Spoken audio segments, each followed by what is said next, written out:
À 2 ans de la fin de son mandat, le président ivoirien Alassane Ouattara a annoncé la libération prochaine de l'ex-première dame Simone Gbagbo et de 2 ministres de l'ancien régime.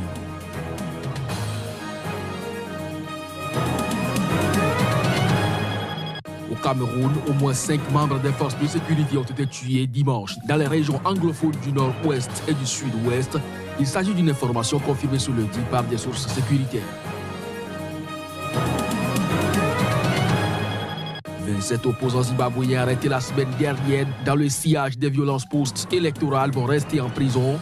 C'est une décision contestée par l'opposition qui dénonce une répression généralisée.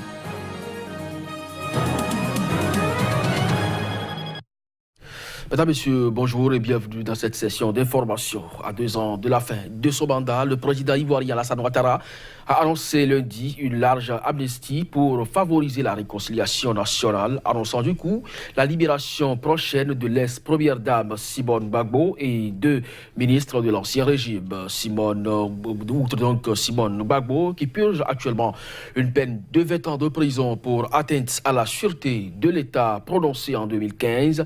L'ancien ministre de la Défense, Rida Kwasi, détenu depuis 2014 et condamné depuis 2018 à 15 ans de prison pour complot, ainsi que l'ancien ministre de la Construction, Assoa Adou, condamné en 2017 à 4 ans de prison ferme, ont bénéficié de la grâce présidentielle. On écoute un extrait des propos du président ivoirien Alassane Ouattara.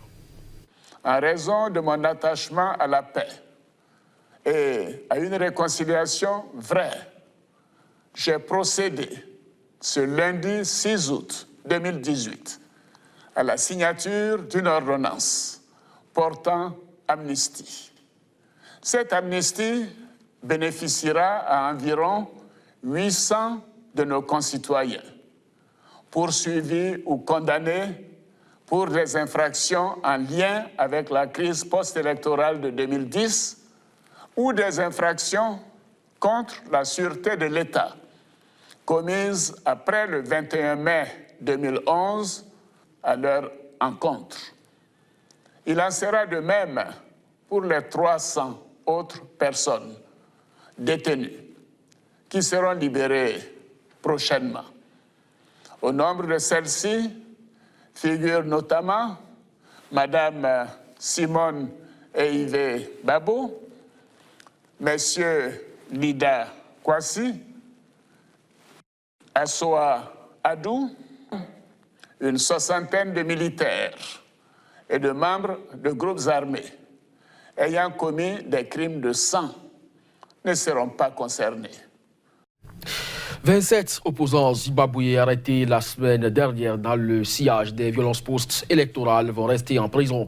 C'est la décision prise ce lundi par le procureur alors qu'ils étaient ce lundi devant la justice pour tenter d'obtenir leur liberté provisoire. Une décision contestée par l'opposition qui dénonce une répression généralisée destinée à faire peur. 27 opposants arrêtés après les violences post-électorales au Zimbabwe ont comparu en justice ce lundi pour tenter d'obtenir leur liberté provisoire.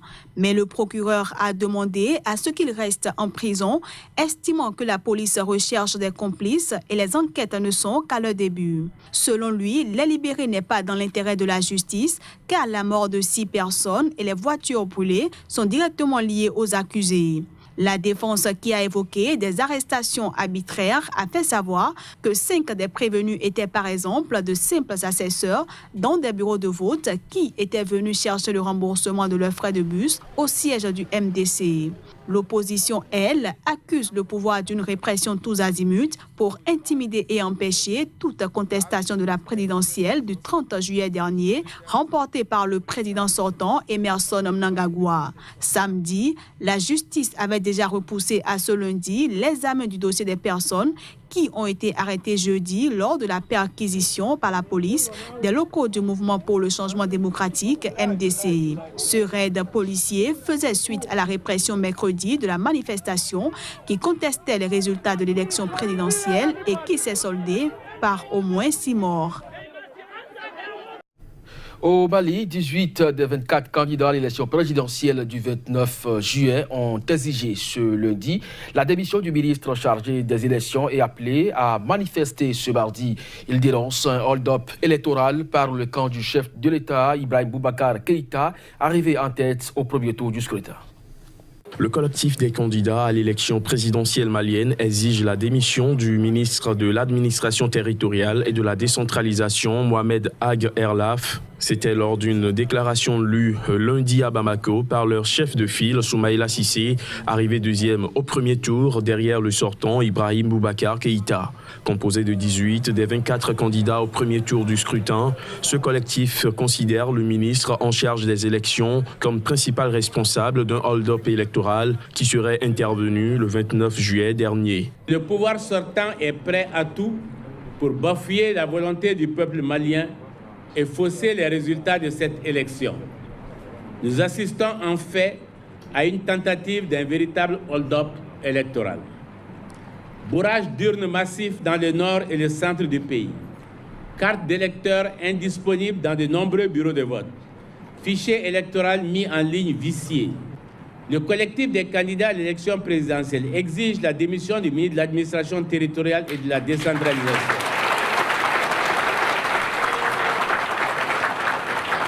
Principal responsable du hold-up électoral. À cette occasion, le collectif, qui dénonce de nombreuses irrégularités lors du premier tour du scrutin, a également appelé la communauté internationale à prendre ses responsabilités et exige un recomptage contradictoire des voix et la publication des résultats bureau de vote par bureau de vote. Nous exigeons le recomptage contradictoire des voix et la publication des résultats bureau de vote par bureau de vote. La publication de la liste exhaustive des localités et des bureaux de vote où le scrutin n'a pas pu se tenir et du nombre d'inscrits concernés. Nous en appelons aussi à la communauté internationale pour qu'elle prenne ses responsabilités et qu'elle n'attende pas la fin du processus électoral pour dénoncer les graves dysfonctionnements qui entachent cette élection présidentielle.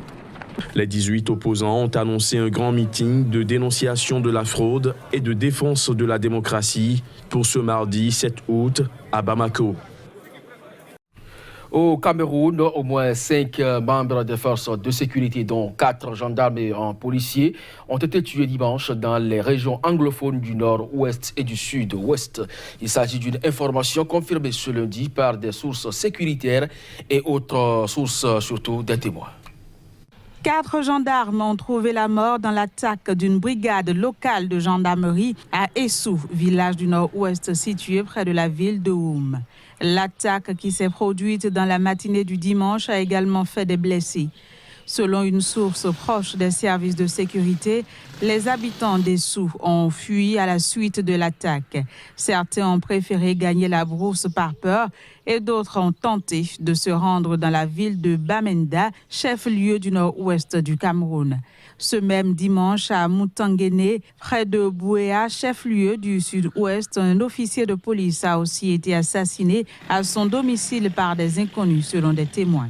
La sécurité dans les 2 régions anglophones du Cameroun s'est considérablement détériorée depuis fin 2017. Plus de 80 membres des forces de sécurité ont perdu la vie depuis le début de ce conflit qui a également entraîné le déplacement d'environ 195 000 Camerounais fuyant les violences, dont quelques 34 000 ont trouvé refuge au Nigeria voisin. Les combats et les attaques de groupes armés contre les forces de sécurité y sont devenus presque quotidiens. Les séparatistes divisés entre divers petits groupes réclament la création d'un État anglophone indépendant.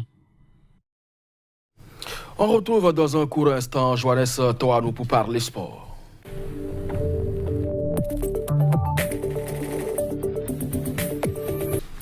Johannes Toanou, bonjour.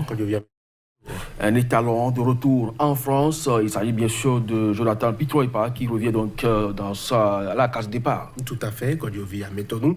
Il avait brillé notamment à Rennes. Il est désormais de retour, même si c'est un échelon plus bas. jolie pioche donc du côté du club parisien. Le Paris FC a dissocié donc du Paris Saint-Germain, le Paris FC qui a convaincu Jonathan Pietroipa de le rejoindre. L'ancien joueur de Rennes avait passé la seconde partie de la saison 2017-2018 du côté de la Belgique, un joueur doté, on le sait, d'une grande expérience après avoir évolué notamment sous les maillots du Stade Rennais et de Hambourg. L'international burkinabé rejoint la capitale. La Ligue 2 aura un joueur de grande expérience de plus. Alors, les autres transferts sur le marché du mercato. Tout à fait, toujours en Ligue 2, Saïf Tka, un défenseur qui avait évolué jusque-là uniquement en Tunisie, son pays natal, va vivre donc sa première expérience en France. Il débarque au RC Lens. Concernant la Ligue 1, dans le sens des départs comme des arrivées, c'est donc en fin de contrat pour Jérôme Roussillon qui va découvrir son premier club à l'étranger. Le latéral gauche, auteur, on le sait, d'une excellente saison à Montpellier. Lors de la saison écoulée, file en Bundesliga, c'est à Wolfsburg. Selon nos informations, il aurait coûté quelques 8 millions d'euros au club allemand. Un autre arrive du côté du FC Nantes.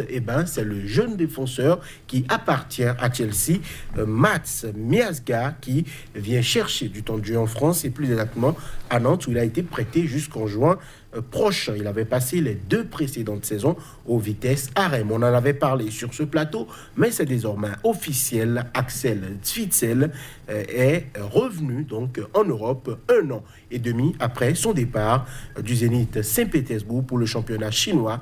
Il revient donc du côté de Dortmund. C'est officiel pour renforcer l'équipe de Lucien Favre. On avait parlé de Vidal hier. C'est désormais officiel sur le compte du FC Séville. Celui qui avait rallié le Barça en 95 revient donc au FC Séville. Les Sévillans lui ont offert un contrat jusqu'en 2022. Alors, Cristiano Ronaldo, tout semble aller sur les roulettes à ce niveau. Aujourd'hui, c'est des chiffres que l'homme est en train d'affoler. Tout à fait. Quand Yovia Metonu, l'homme vend 2 maillots par minute. Vous avez bien entendu, depuis son arrivée, la Juventus a enregistré une augmentation de ses revenus de l'ordre de 6,5 millions d'euros. Rien qu'avec les ventes de maillots en quelques semaines et sans avoir, on le sait, joué la moindre minute sous les maillots Bianco-Neri, il montre encore une fois qu'il est probablement le plus grand produit marketing de la planète. Les 55 000 maillots sortis des usines depuis sa signature se sont donc épuisés. Il va désormais falloir attendre la fin du mois de septembre pour que de nouveaux stocks soient disponibles. Ce qui explique cette rupture, c'est que lorsque la Juve avait commandé les maillots, l'éventualité de l'arrivée de Ronaldo n'était pas déjà assurée. Ils sont un peu pris de court. Selon Tuttosport qui affiche cette information, entre 55 et 65 millions d'euros pourraient être engrangés d'ici 1 an, même si c'est vrai que le pourcentage que la Juve devrait récupérer de cette manne-là, c'est de l'ordre de 10%. Il faut tempérer un peu les choses, mais c'est quand même une manne financière très importante pour la Juventus de Turin. On va dire qu'on attend donc que Ronaldo réponde sur le terrain. Et qui remporte effectivement la Ligue des Champions pour ce club. Mesdames, Messieurs, ce sera donc tout pour cette édition. Merci à vous de nous avoir suivis. Je vous le rappelle, l'information sur le site et ses différents sites, c'est en continu et toutes les demi-heures. À très bientôt.